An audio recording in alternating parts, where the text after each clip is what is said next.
हमारे solar system का Mars planet हमारे अर्थ से बहुत ही पास में है। ये दिखने में रेड कलर के जैसा है, इसीलिए इसे रेड प्लैनेट भी कहते हैं। इस प्लैनेट का टेम्परेचर 60 डिग्री सेल्सियस है, लेकिन यहाँ ठंड के टाइम पे पोलर रीजन का टेम्परेचर -125 डिग्री सेल्सियस लो हो जाता है। मार्स प्लैनेट का इन्वायरमेंट हमारे अर्थ के जैसा है, क्योंकि हमारे अर्थ के जैसा ये भी थोड़ा झुका हुआ है, लेकिन यहाँ का हर वेदर हमारे अर्थ के कंपेयर से डबल होती है। इस प्लैनेट का डायमीटर 6791 किलोमीटर है। इस प्लैनेट के 2 चांद हैं, एक का नाम डाइमस और दूसरे का नाम फोबोस है। फोबोस चांद मार्स प्लैनेट के सबसे नजदीक में है। साइंटिस्ट का कहना है कि ग्रेविटेशनल फोर्स के वजह से एक दिन फोबोस चांद से टकराकर पूरा बिखर जाएगा और इसके पार्टिकल के वजह से मार्स प्लैनेट में रिंग के जैसे बन जाएंगे, जैसे सैटर्न के चारों तरफ रिंग बना हुआ है।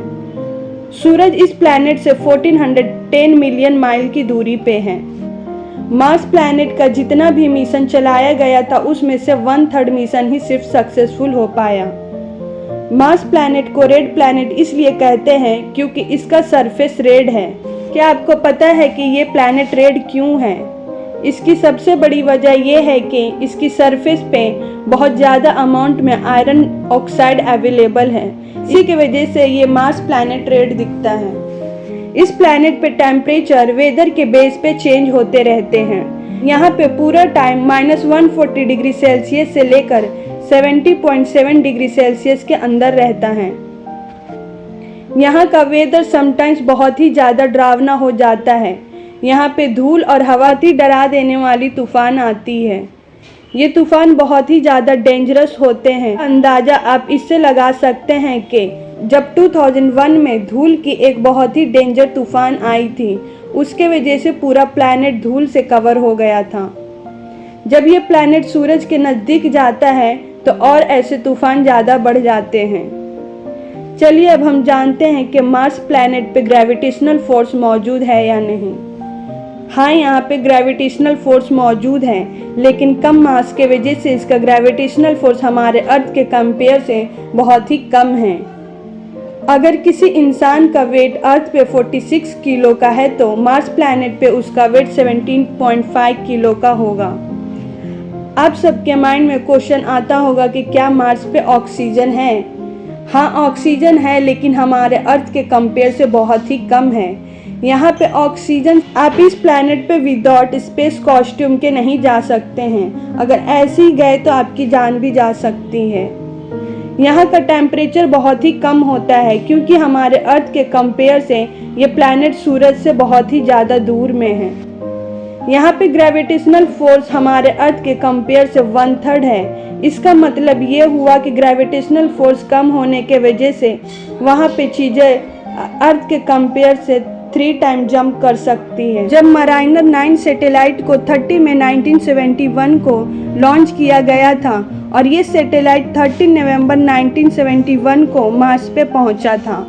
जब ये सैटेलाइट मार्स प्लैनेट के ऑर्बिट पे पहुंचा तो उस टाइम पे वहाँ बहुत ज़्यादा तूफान आया हुआ था।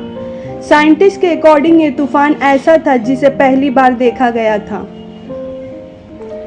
इस तूफान को ख़त्म होने में कई महीने लग गए थे, इसीलिए माराइनर 9 को वापस से रिप्रोग्राम किया गया था।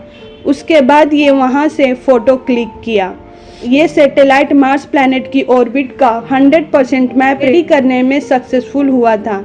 इसने मार्स प्लैनेट के चांद फोबोस और डाइमस की सबसे पहले फ़ोटो क्लिक किया था।